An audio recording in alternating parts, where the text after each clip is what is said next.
और दोस्तों, लंबे इंतजार के बाद आखिरकार सरकार की आज कैबिनेट बैठक हुई। कैबिनेट बैठक के तुरंत बाद मंत्रिपरिषद की बैठक हुई। मैं बता दूं, करीब 4:30 बजे के आसपास कैबिनेट बैठक का आयोजन किया गया। क्या कुछ यहाँ पर महत्वपूर्ण निर्णय लिए, मैंने आपको पहले भी बता दिया था। अब यहाँ पर फिर से बताते हैं। राज्य मंत्रिमंडल की बैठक में कई महत्वपूर्ण निर्णय लिए हैं। दोस्तों, वीडियो थोड़ा सा लंबा हो सकता है क्योंकि आज थोड़ी सी कैबिनेट बैठक यहाँ पर लंबी रही और महत्वपूर्ण जो डिसीजन है वो लिए गए। राज्य मंत्रिमंडल की बैठक में कई महत्वपूर्ण निर्णय लिए, जिसमें करीब 9 नीतियों को मंजूरी मिली है। खेमराज कमेटी की जो सिफारिशें हैं, वो कार्मिकों की वेतन विसंगति हुई दूर। बीकानेर व भरतपुर में विकास प्राधिकरणों के लिए लाया जाएगा अध्यादेश। और अवैध रूप से धर्मांतरण रोकने के लिए सरकार लाएगी विधेयक। साथ ही कर्मचारियों अभ्यर्थियों को लेकर भी यहाँ पर महत्वपूर्ण डिसीजन हुए। सबसे पहले आप देख सकते हैं, मुख्यमंत्री श्री भजनलाल शर्मा जी की अध्यक्षता में शनिवार को मुख्यमंत्री कार्यालय में आयोजित मंत्रिमंडल की बैठक में प्रदेश के औद्योगिक और आर्थिक विकास को गति देने के लिए 9 नीतियों के अनुमोदन, 7वें राज्य वित्त आयोग के गठन, बीकानेर भरतपुर में विकास प्राधिकरणों के गठन के लिए अध्यादेश लाने, खेमराज कमेटी की सिफारिशों के अनुरूप राजस्थान सिविल सेवा पुनर्रक्षित वेतन नियम 2017 में संशोधन, विभिन्न सेवा नियमों में संशोधन, the Rajasthan prohibition of unlawful conversion of religion bill 2024 लाने सहित प्रदेश के विकास से जुड़े महत्वपूर्ण फैसले लिए गए। तो दोस्तों, यहाँ पर आप देख सकते हैं, सबसे पहले मैं बता दूं, उप मुख्यमंत्री डॉक्टर प्रेमचंद बैरवा एवं विधि एवं विधिक कार्य मंत्री श्री जोगाराम पटेल ने पत्रकार वार्ता में बताया कि राज्य में औद्योगिक विकास के लिए अनुकूल वातावरण बनाने, प्रदेश को एक्सपोर्ट हब बनाने, स्थानीय पर्यटन, छोटे उद्योगों, स्थानीय शिल्प एवं कारीगरी, हथकरघा एवं एक जिला एक उत्पाद को बढ़ावा देने के लिए एमएसएमई नीति, निर्यात संवर्धन नीति, एक जिला एक उत्पाद नीति, राजस्थान पर्यटन इकाई नीति एवं एकीकृत क्लस्टर विकास योजना को यहाँ पर मंजूरी दी है। तो यहाँ पर आज मैं बताऊँ तो सरकार 9 नीतियों को यहाँ पर मंजूरी दी है। साथ ही जो कर्मचारी हैं उनके लिए जो पिछले सरकार ने वेतन विसंगति दूर करने के लिए रिटायर्ड आईएएस की अध्यक्षता में जो खेमराज कमेटी है उसका गठन किया था, उनकी जो वेतन विसंगति है वो भी दूर करने का लेकर यहाँ पर फैसला, जो महत्वपूर्ण फैसला है वो लिया है। आप देख सकते हैं, छल बलपूर्वक धर्मांतरण रोकने के लिए अब विधेयक आएगा। मैं बता दूं, विधि एवं विधिक कार्य मंत्री श्री जोगाराम पटेल ने बताया कि प्रलोभन कपटपूर्ण धर्मांतरण के प्रयासों को रोकने के लिए the Rajasthan prohibition of unlawful conversion of religion bill 2024 विधानसभा में लाया जाएगा। उन्होंने कहा कि अभी राज्य में अवैध रूप से धर्मांतरण को रोकने के संबंध में कोई विशिष्ट कानून नहीं है, इसलिए मंत्रिमंडल की बैठक में विचार कर इसके प्रस्ताव का अनुमोदन किया है। उन्होंने बताया कि इस विधेयक के कानून बनने के उपरांत कोई व्यक्ति संस्था किसी व्यक्ति पर मिथ्या निरूपण, कपटपूर्ण, बलपूर्वक, अनुचित प्रभाव का प्रयोग कर धर्म परिवर्तन नहीं करवा सकेंगे। अगर कोई व्यक्ति या संस्था ऐसा कृत्य या कार्य करता है तो उन्हें कठोर दंड दिया जाएगा। अगर कोई व्यक्ति विधि विरुद्ध धर्म परिवर्तन करने के उद्देश्य से विवाह करता है तो पारिवारिक न्यायालय ऐसे विवाह को अमान्य घोषित कर सकता है। इस विधि में अपराध गैर जमानती व संज्ञेय होंगे। उन्होंने कहा कि अन्य कई राज्यों में जबरन धर्मांतरण को रोकने के लिए पहले से कानून अस्तित्व में है। साथ ही जबरन धर्मांतरण को लेकर इन्होंने 2 से करीब 10 वर्ष की जेल के प्रोविजन भी यहां पर इस बिल में शामिल किए हैं। साथ ही साथ आप देख सकते हैं, भरतपुर और बीकानेर में विकास प्राधिकरणों के लिए अध्यादेश लाएंगे। आप देख सकते हैं, उप मुख्यमंत्री डॉक्टर प्रेमचंद बैरवा ने बताया कि कैबिनेट ने भरतपुर और बीकानेर के विकास प्राधिकरणों के गठन के प्रस्ताव को मंजूरी प्रदान की है। इनके गठन के लिए भरतपुर विकास प्राधिकरण अध्यादेश 2024 और बीकानेर विकास प्राधिकरण अध्यादेश 2024 लाए जाएंगे। इन शहरों में विकास प्राधिकरण बनने से यहाँ विकास सुव्यवस्थित और नियोजित ढंग से हो सकेगा। उन्होंने बताया कि बीकानेर विकास प्राधिकरण में नगर विकास न्यास बीकानेर के वर्तमान क्षेत्र के अलावा नापासर व देशनोक तथा आसपास के 185 गांव शामिल किए जाएंगे। इसी प्रकार भरतपुर विकास प्राधिकरण में नगर विकास न्यास भरतपुर के वर्तमान क्षेत्र के साथ साथ करीब 209 गांव शामिल किए जाएंगे। आप देख सकते हैं खेमराज कमेटी की सिफारिशों के अनुरूप वेतन विसंगतियों का निराकरण यहां पर किया है। डॉक्टर प्रेमचंद बैरवा ने बताया कि सेवानिवृत्त आईएएस श्री खेमराज चौधरी की अध्यक्षता में गठित कर्मचारी वेतन विसंगति परीक्षण समिति की वेतन विसंगति दूर करने, वेतन सुधारों तथा पदोन्नति के अतिरिक्त अवसर उपलब्ध कराने संबंधी सिफारिशों को मंत्रिमंडल ने मंजूरी प्रदान की है। उल्लेखनीय है कि वित्त एवं विनियोग विधेयक पर चर्चा के दौरान मुख्यमंत्री श्री भजनलाल शर्मा ने वेतन विसंगतियां एवं वेतन सुधार संबंधी सिफारिशों को 1 सितंबर 2024 से लागू करने की घोषणा की थी। तो दोस्तों यहां पर मैं बता दूं वर्ष 2024-25 के बजट में माननीय मुख्यमंत्री महोदय ने वेतन विसंगति को दूर करने और वेतन विसंगति और सुधार संबंधी जो सिफारिशें हैं वो 1 सितंबर 2024 से लागू करने की घोषणा की थी। इसी को लेकर आज मंत्रिमंडल ने उक्त सिफारिशों को मंजूरी यहां पर दे दी है। एमएसएमई नीति 2024 से वैश्विक प्रतिस्पर्धा के लिए तैयार होंगे छोटे उद्यम। आप देख सकते हैं एमएसएमई नीति 2024 लाई जाएगी, साथ ही उद्यमियों को निर्यातक बनाने के लिए प्रोत्साहित करेगी निर्यात संवर्धन नीति। तो करीब मैं बता दूं दोस्तों करीब 9 प्रकार की जो नीतियां हैं वो सरकार ला रही है, जिसमें करीब विभिन्न प्रकार के प्रोत्साहन यहाँ पर दिए जाएंगे, जिससे छोटे उद्यमी हैं जो उद्यमी हैं वो यहाँ पर विकास के साथ साथ अन्य जो मार्ग है वो प्रशस्त कर सके, साथ ही राजस्थान जो है विकसित राज्यों की श्रेणी में भी शामिल हो सके। विशिष्ट उत्पादों और शिल्पों को बढ़ावा देने के लिए एक जिला एक उत्पाद नीति भी यहाँ पर तय की गई है। साथ ही एकीकृत क्लस्टर विकास योजना में हस्तशिल्प हथकरघा उद्यमों को यहाँ पर प्रोत्साहन मिलेगा। साथ ही साथ एनिमेशन गेमिंग के क्षेत्रों में एवीजीसी XR नीति निखरेगी स्थानीय प्रतिभा। मैं बता दूं श्री जोगाराम पटेल ने बताया कि राज्य सरकार की बजट घोषणा को पूरा करते हुए animation, visual effects, gaming, comics और एक्सीडेंटेड रियलिटी के क्षेत्र में स्थानीय प्रतिभाओं और राज्य की संस्कृति, स्थानीय संसाधनों को बढ़ावा देने के लिए राजस्थान एवीजीसी XR नीति 2024 लाई जा रही है। इस नीति में राज्य में बनने वाली एनिमेशन फिल्मों, गेम्स, कॉमिक्स के उत्पादन अनुदान देने का प्रावधान यहाँ पर किया गया है। साथ ही आप देख सकते हैं पर्यटन में नई संभावनाओं के द्वार खोलेगी राजस्थान पर्यटन इकाई नीति 2024। यहाँ पर जो पर्यटन इकाई नीति है 2024 भी ला रही है, ताकि जो पर्यटन क्षेत्र हैं उनका विकास हो सके, साथ ही साथ जो विदेशी मुद्रा है वो भी यहाँ पर आ सके। मैं बता दूं अक्षय ऊर्जा क्षमता को 150 गीगावाट तक बढ़ाने के लिए राजस्थान एकीकृत स्वच्छ ऊर्जा नीति 2024 लाई जा रही है। साथ ही साथ रोजगार सृजन और राजस्व में बढ़ोतरी के लिए राजस्थान खनिज नीति 2024 लाई जा रही है। साथ ही मैं बता दूं बजरी के सस्ते विकल्प को बढ़ावा देने के लिए राजस्थान एमसेड नीति 2024 यहाँ पर को मंजूरी यहाँ पर दी है।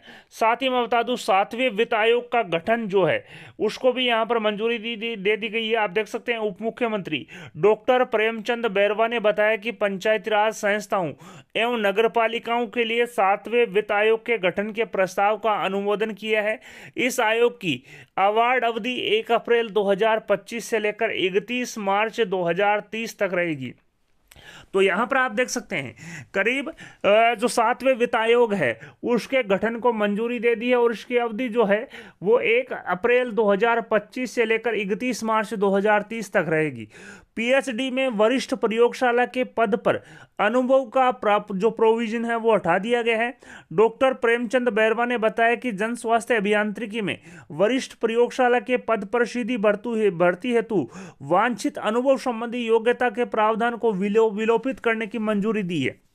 अब तक वरिष्ठ प्रयोगशाला सहायक पद पर भर्ती में प्रयोगशाला कार्य में अथवा वाटर एवं सीवरेज एनालिसिस कार्य में अनुभव रखने वाले अभ्यर्थियों को प्राथमिकता दिए जाने का प्रावधान था, लेकिन अब इस प्रावधान को हटाने से वरिष्ठ प्रयोगशाला सहायक पद पर शीघ्र जो भर्ती है वो प्रारंभ की जा सकेगी। इसके साथ ही यह वरिष्ठ प्रयोगशाला सहायक के 25% जो पद हैं वो सीधी भर्ती से और 75 पद जो है वो पदोन्नति से भरे जाएंगे।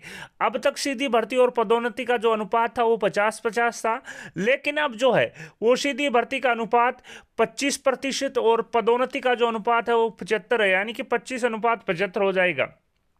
यूनानी, आयुर्वेद, होम्योपैथी चिकित्सा अधिकारियों की जो भर्ती है अब वो आरपीएससी करेगा। मैं बता दूं, डॉक्टर प्रेमचंद बैरवा ने बताया कि नियमों में समरूपता लाने के उद्देश्य से आयुष विभाग में आयुर्वेद, यूनानी, होम्योपैथी चिकित्सा अधिकारी के पदों पर अब आरपीएससी के माध्यम से भर्ती परीक्षा आयोजित कर चयन किया जाएगा। इस संबंध में सेवा नियमों में संशोधन को मंजूरी दी है। अब तक आयुष विभाग इन पदों पर शैक्षणिक योग्यता के प्राप्तांक व बोनस के आधार पर भर्ती यहाँ पर कर रहा था, लेकिन अब जो भर्ती है वो यहाँ पर आरपीएससी राजस्थान लोक सेवा आयोग करेगा। आरएससी और एमबीसी कांस्टेबल के पदों पर शैक्षणिक योग्यता सीनियर सेकेंडरी कर दी है। मैं बता दूं, उप मुख्यमंत्री डॉक्टर प्रेमचंद बैरवा ने बताया कि आरएससी और एमबीसी कांस्टेबल पद पर भर्ती के लिए शैक्षणिक योग्यता में बदलाव करते हुए इसे सीनियर सेकेंडरी 12th किया है। इसे देखते हुए राजस्थान पुलिस अधीनस्थ सेवा नियम 1989 के संगत नियमों में संशोधन को मंजूरी दी है। इससे समान पात्रता परीक्षा के अंतर्गत राजस्थान पुलिस अधीनस्थ सेवा के कांस्टेबल पद के साथ साथ आरएससी और एमबीसी कांस्टेबल पद पर भी भर्ती की जा सकेगी। इसके अलावा आप देख सकते हैं भूजल विभाग की पदोन्नति समिति में बदलाव किया गया है।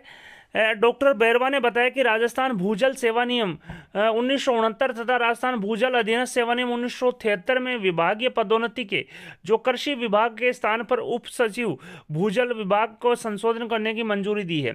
साथ ही मैं बता दूं, Rajasthan contractual hiring to civil post rules 2022 को लेकर भी यहाँ पर जो अमेंडमेंट है वो किया गया है। डॉक्टर बैरवा ने बताया कि Rajasthan contractual appointment to civil post rules 2022 के अंतर्गत नियुक्त कार्मिकों को भी अब राज्य कर्मचारियों की भांति 2 तारीख 1 जुलाई और 1 जनवरी को वार्षिक वेतन वृद्धि का लाभ मिल सकेगा।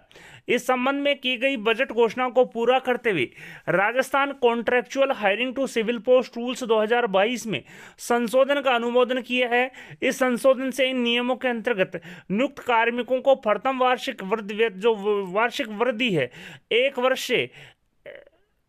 1 वर्ष से पहले ही प्राप्त हो सकेगी तथा सभी संविदा कार्मिकों को आगामी वार्षिक वेतन वृद्धि की दिनांक नियुक्ति अवधि के अनुसार समान हो जाएगी। तो दोस्तों आप देख सकते हैं यहाँ पर Rajasthan contractual hiring to civil post rules 2022 में माननीय मुख्यमंत्री महोदय ने बजट घोषणा में घोषणा की थी कि अब नियमित कर्मचारियों की भांति इनके भी वेतन वृद्धि जो है 1 जनवरी और 1 जुलाई यहाँ पर लागू की जाएगी। इसी को लेकर आज यहाँ पर जो कैबिनेट बैठक है, इन्होंने Rajasthan contractual hiring to civil post rules 2022 के अंतर्गत नियुक्त कार्मिकों को अब राज्य कर्मचारियों की भांति 2 तारीख 1 जुलाई और 1 जनवरी को वार्षिक वेतन वृद्धि का लाभ देने का फैसला किया है। इस संबंध में बजट घोषणा को पूरा करते हुए Rajasthan contractual hiring to civil post rules 2022 में संशोधन के प्रस्ताव का अनुमोदन किया है। इस संशोधन से इन नियमों के अंतर्गत नियुक्त कार्मिकों को प्रथम वार्षिक पारिश्रमिक वृद्धि 1 वर्ष से पहले ही प्राप्त हो सकेगी तथा सभी संविदा कर्मचारियों को आगामी वार्षिक जो वेतन वृद्धि है की दिनांक नियुक्ति की दिनांक एक समान यहाँ पर हो जाएगी। मैं बता दूं, एनटीटी अध्यापकों का कैडर राजस्थान शिक्षा सेवा नियम 2021 में शामिल यहां पर कर लिया है। डॉक्टर बैरवा ने बताया कि राजस्थान शिक्षा सेवा नियम 2021 के प्रावधान का संशोधन कर पूर्व प्राथमिक शिक्षा अध्यापक एनटीटी के पदों का इससे ग्रुप ई प्री प्राइमरी विंग को जोड़कर संवर्गीकरण किया है। इस कैडर का प्रारंभिक पद पूर्व प्राथमिक शिक्षा अध्यापक रखा है। ये सभी पद 100% सीधी भर्ती के माध्यम से भरे जाने का प्रावधान है। पूर्व प्राथमिक शिक्षा अध्यापकों की पदोन्नति 5 वर्ष के अनुभव के बाद पूर्व प्राथमिक शिक्षा अध्यापक ग्रेड 2 एवं पूर्व प्राथमिक शिक्षा अध्यापक ग्रेड 2 की पदोन्नति 5 वर्ष के बाद पूर्व प्राथमिक शिक्षा अध्यापक ग्रेड 1 और पूर्व प्राथमिक शिक्षा अध्यापक ग्रेड 1 की 5 वर्ष बाद पदोन्नति पूर्व प्राथमिक वरिष्ठ अध्यापक के पद पर हो सकेगी। लैंड कन्वर्जन रूल्स 2007 में यहाँ पर संशोधन किया है और SC/ST की भूमि का जो कन्वर्जन है वो यहाँ पर लोवेस्ट रेट पर करने के जो प्रस्ताव हैं उस पे संशोधन को मंजूरी यहाँ पर कैबिनेट ने दी है। जैसलमेर जिले की सीमा पर सड़क के लिए अब सस्ती रेट पर भूमि का आवंटन किया जा सकेगा। किशनगढ़ अजमेर में ESIS हॉस्पिटल के लिए भूमि का आवंटन यहां पर किया है। मेट्रो परियोजनाओं के लिए JV अब केंद्र और राज्य के बीच में जॉइंट वेंचर यहां पर किया गया है। तो मेट्रो परियोजनाओं के लिए अब राज्य और केंद्र में यहां पर जॉइंट वेंचर किया गया है। तो यहां पर आप देख सकते हैं आज जो कैबिनेट बैठक हुई उसमें महत्वपूर्ण निर्णय लिए गए।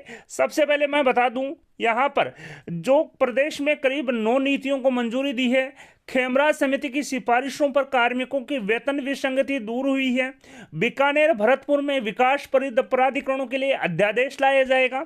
अवैध रूप से धर्मांतरण रोकने के लिए विधेयक यहां पर आएगा। साथ ही साथ यहां पर जो विभिन्न नीतियां हैं वो लागू की गई है। साथ ही मैं बता दूं रोजगार सृजन को लेकर खनिज नीति यहां पर लाई गई है। 7वें वित्त आयोग का यहां पर गठन किया गया और इसका कार्यकाल जो है 1 अप्रैल 2025 से लेकर 31 मार्च 2030 रहेगा। PhD में वरिष्ठ प्रयोगशाला के पद पर अनुभव का प्रोविजन जो हटा दिया गया है। आयुर्वेद, यूनानी, होम्योपैथी में अब चिकित्सा अधिकारियों की जो भर्ती है वो यहाँ पर डायरेक्ट जो भर्ती है बोनस के आधार पर न होकर यहाँ पर लिखित परीक्षा से होगी और अब इसकी जो भर्ती है वो RPSC करवाएगा। साथ ही साथ RSC और MBC कांस्टेबल के लिए अब निर्धारित जो शैक्षणिक योग्यता है वो 12th रहेगी। भूजल विभाग की पदोन्नति समिति में बदलाव किया गया है। साथ ही Rajasthan contractual hiring to civil post rules 2022 में नियुक्त कार्मिकों की भी अब साल में 2 बार 1 जनवरी और 1 जुलाई को वेतन जो वृद्धि है वो उसका लाभ यहां पर मिल सकेगा। एंटिटी अध्यापकों का कैडर राजस्थान शिक्षा सेवा नियम 2021 में शामिल यहां पर किया है।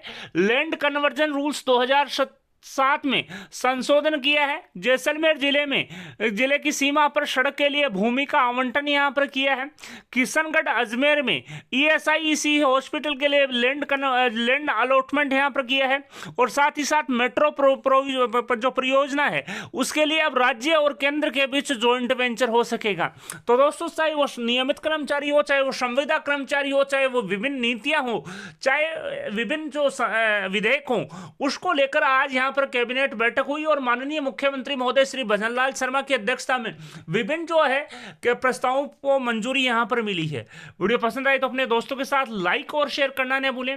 मैंने आपको पहले ही सुबह ही बता दिया था कि जो Rajasthan contractual hiring to civil post rules 2022 के तहत अब यहां पर कार्मिकों की जो वेतन वृद्धि है वो 1 जुलाई और 1 जनवरी को यहां पर तय की जाएगी। लेकिन काफी कर्मचारियों ने इसका विरोध किया था कि ये झूठी बातें हैं, कोई यहां पर लेना देना नहीं है।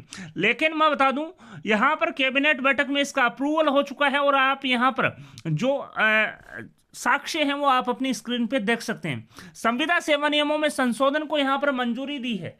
वीडियो पसंद आए तो अपने दोस्तों के साथ लाइक और शेयर करना न भूलें। आपके अपने YouTube चैनल राजस्थान बेरोजगार छात्र संघ को सब्सक्राइब करें। धन्यवाद दोस्तों, thank you for watching Rajasthan बेरोजगार छात्र संघ।